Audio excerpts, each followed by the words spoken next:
And ഇപ്പോൾ ഈ brain development അത്രയും ക്രൂഷ്യൽ ആയതുകൊണ്ട് തന്നെ നമ്മൾ ഒരുപാട് ഒറ്റമൂലികളൊക്കെ പരീക്ഷിക്കാറുണ്ട്. കുട്ടികൾക്ക് ബ്രഹ്മി കലക്കി കൊടുക്കുന്നു, അരച്ചു കൊടുക്കുന്നു, അങ്ങനെയൊക്കെ.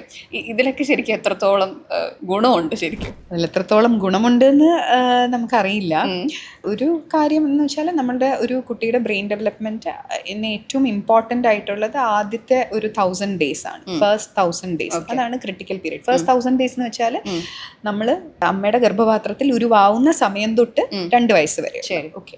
സോ നമ്മളൊരു നല്ലപോലെ ബ്രെയിൻ ഡെവലപ്മെന്റിന് വേണ്ടിയിട്ട് നമുക്ക് ചെയ്യാൻ പറ്റുന്ന കാര്യങ്ങൾ, ഒന്ന് ഗർഭാവസ്ഥയിൽ തന്നെ സ്റ്റാർട്ട് ചെയ്യുന്നു. അമ്മയുടെ ന്യൂട്രീഷൻ, അമ്മയുടെ ഭക്ഷണം, നല്ല സമീകൃതമായ ആഹാരം കഴിക്കുക.